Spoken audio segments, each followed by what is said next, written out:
Magulay tayo ng langka dahil wala nang maulam dito sa amin, kaya magugulay na lang ako ng langka.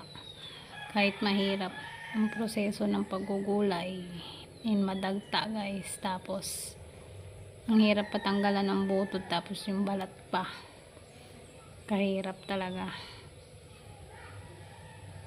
Dahil masarap din naman siya pag alam nyo ang pagkain, masarap pag maraming prosesong pinagdadaanan na yan.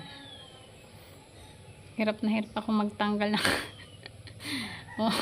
hirap na hirap ako magtanggal ng yung laman dun sa balat. Grabe talaga, kahit hirap maggulay ng langka kung gusto mong masarap ang ulam mo. Babangutan natin yung guys ng sardinas. May nakapagsabi sa akin na ilalaga daw muna siya sa tubig. Kayo ba guys, paano nyo niluluto yan? Ilalaga daw muna siya sa tubig, tapos paigahan yung tubig, tapos ilalagay yung unang gata, ay hindi pala, yung pangalawang gata, tapos yung pagpaiga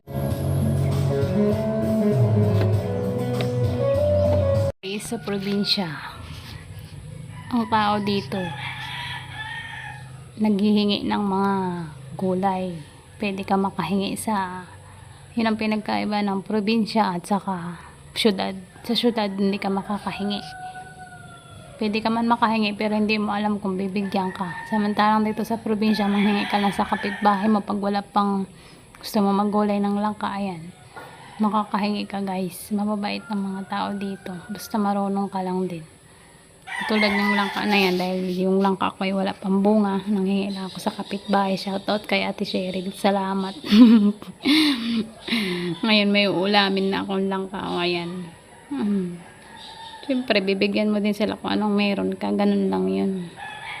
Yan nga guys, hirap na hirap pa din ako maggulay ng langka. Sa susunod din ako magagulay. Ang hirap ng proseso, tapos magagata ka pa. Yeah, ang dami talaga. Katulad ngayon, nagmamadali ang oras, mabilis ang oras, tapos masundo pa ng anak maya maya, anong oras na naman. Kahirap talaga. Di pa ako nakakagarden, tanghali na. Kayo ba guys, ano yung araw-araw na routine nyo sa buhay ninyo? Paulit-ulit lang din ba na nananawa na rin kayo? Nananawa na din kayo sa inyong buhay, paulit-ulit lang din, magluto, maglaba, lahat. Ganun talaga ang buhay, paulit-ulit. Dito guys ay punong-puno na yung aking kamay ng malapot ng dagta, pati yung kutsilyo ko hindi na yata matanggal yung dagta niyan.